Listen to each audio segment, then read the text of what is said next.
More than 4 million first responders serve communities around the United States, from firefighters to police officers. But stepping in to help often means stepping into danger. Lawmakers say they're trying to make the job safer for first responders, as assaults against police officers have climbed to their highest level in the past decade.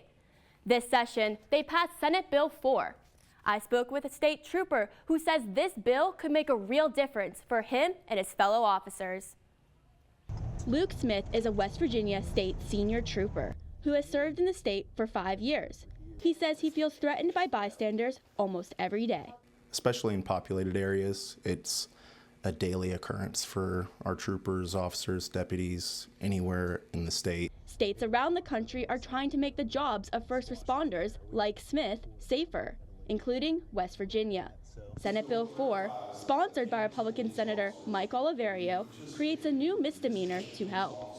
Under Senate Bill 4, once a first responder gives a clear verbal warning, anyone nearby will be required to keep their distance while that responder is doing their job.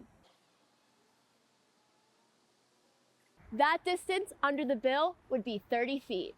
Republican delegate Jonathan Pinson is a former police officer who feels the bill would bring more police officers to the force. There are a vast majority of departments that are begging for help. And the reason why is it's a dangerous profession. So we as a governing body, we must consider legislation that protects our police officers while at the same time protecting the rights of citizens. But not everyone agrees. Several West Virginia lawmakers feel this bill violates the First Amendment and puts citizens at risk. I think it's problematic because in the state of West Virginia and in the country, we have seen where a lot of citizens have been able to help the public in capturing things on video. And so the fear there is that the people are not going to be protected. And so I think that bill definitely needs vetted a lot more.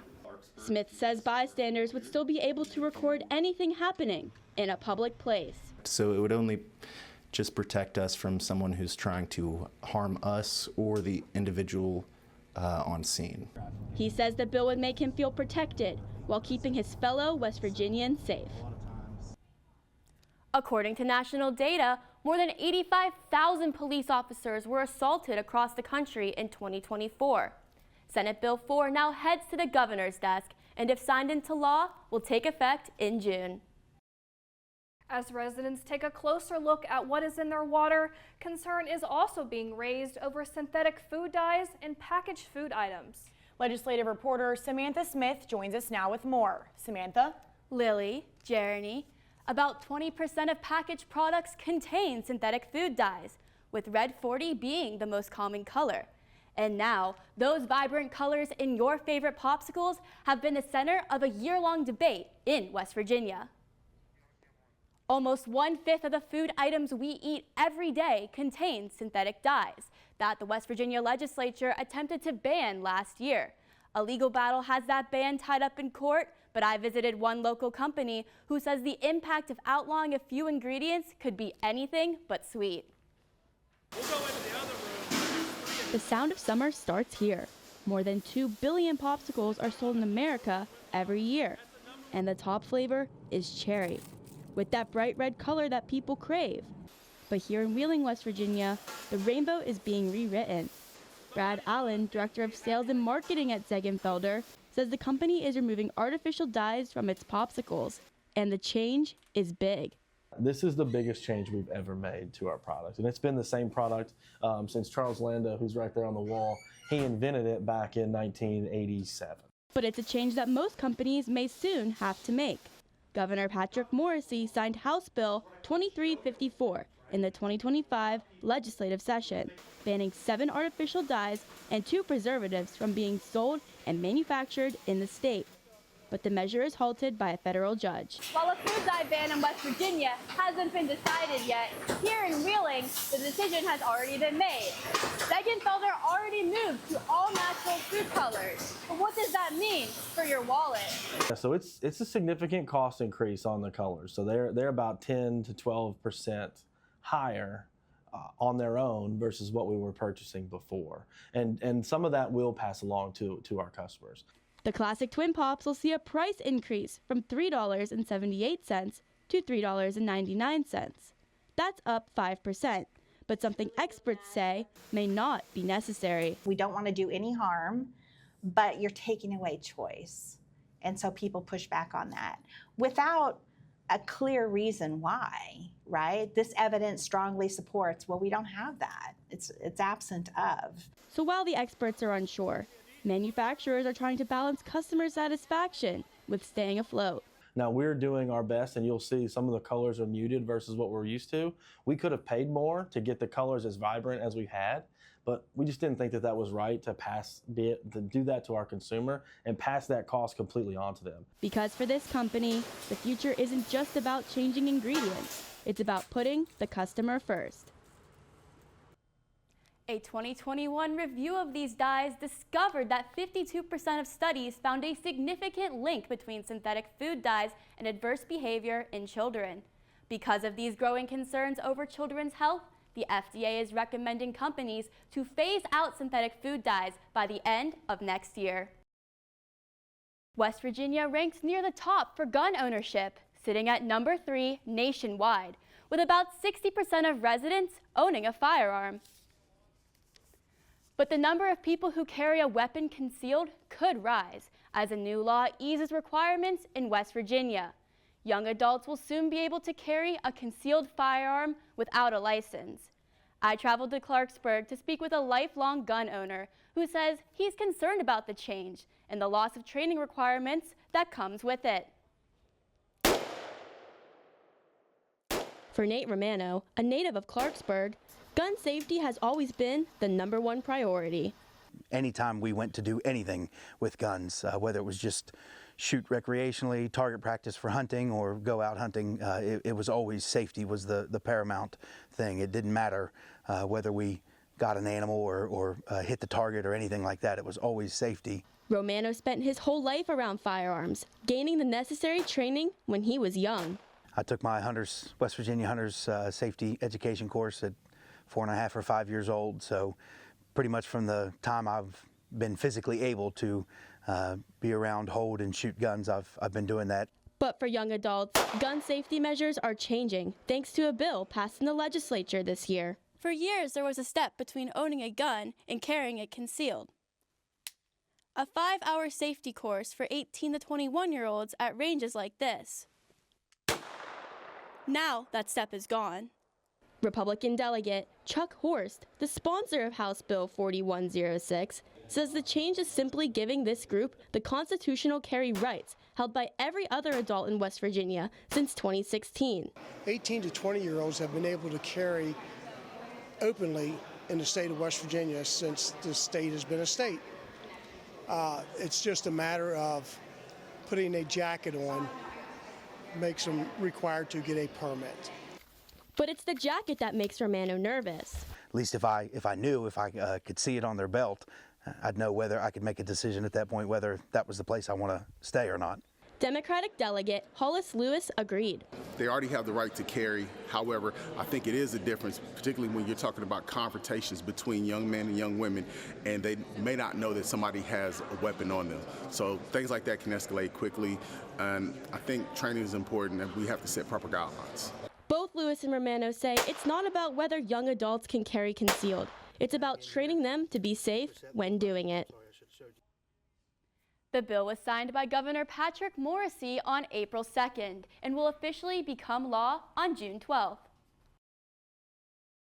The woman who owns this kennel in Burgettstown, Washington County is facing animal cruelty charges after allegedly neglecting 19 animals, including letting a dog freeze to death. This is the kennel where police say Kayla Ringel operated with no license.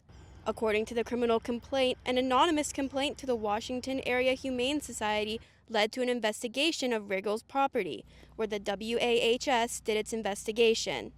Upon first visit, police say they noticed conditions of the kennel to be poor, with smashed feces and dog food on the floor, stagnant air, and no electricity.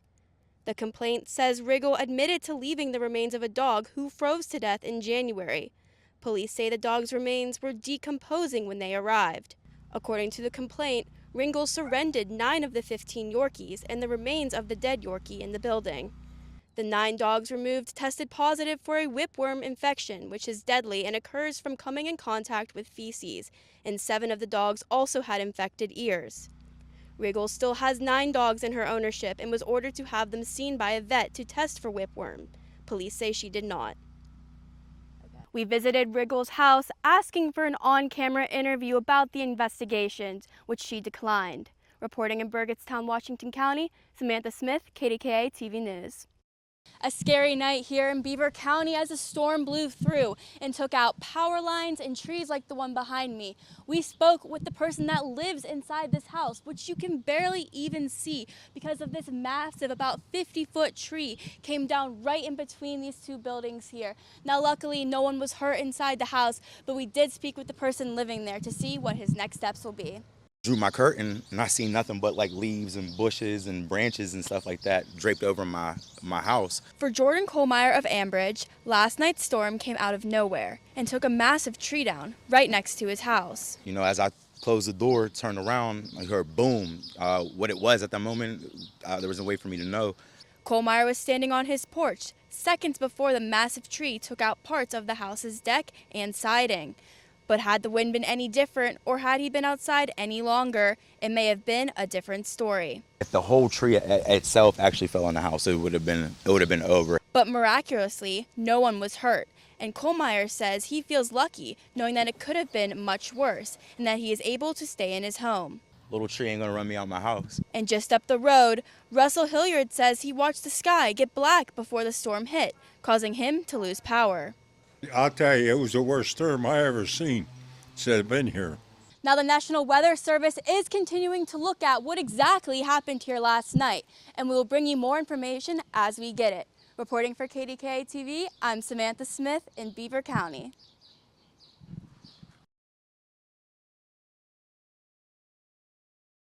People in Beaver County are still cleaning up after last night's storms brought down trees and power lines.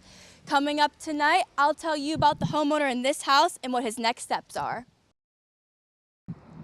Gambling-style machines are often found in bars, grocery stores, or even like the laundromat behind me, but those could soon go dark due to a Supreme Court ruling. This is a safety issue. It's very much a safety issue.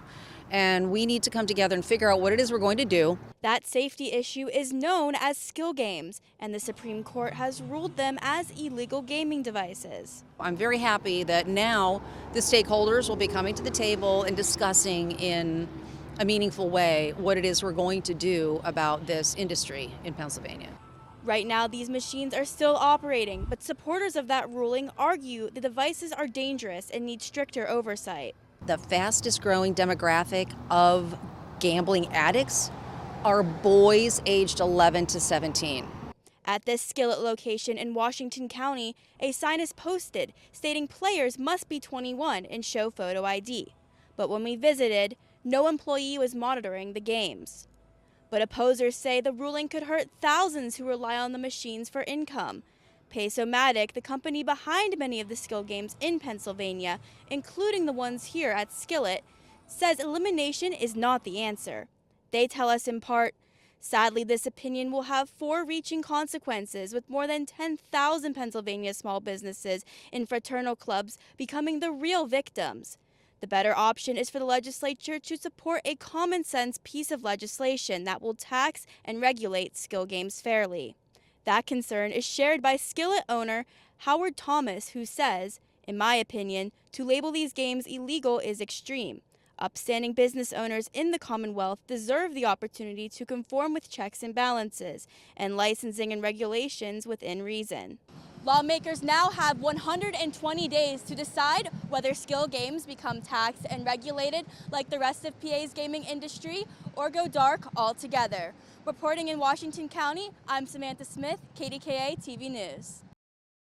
The snap of a twin pop is an iconic sound of summer, but one major shift is changing how it's made, and the impact is going far beyond this popsicle factory. I'm Samantha Smith, and coming up on WVU News, I'll explain why. For years, there was a step between owning a gun and carrying it concealed. A 5-hour safety course for 18 to 21-year-olds at ranges like this. Now that step is gone. Under Senate Bill 4, once a first responder gives a clear verbal warning, anyone nearby would be required to keep their distance while that responder is doing their job. That distance under the bill would be 30 feet. While a food dye ban in West Virginia hasn't been decided yet, here in Wheeling, the decision has already been made. Felder already moved to all natural food colors. But what does that mean for your wallet? I'm Samantha Smith, reporting on the stories that matter to you this legislative session. This is WVU News. Bill at the legislature could give 70,000 West Virginians the right to carry one of these without a license.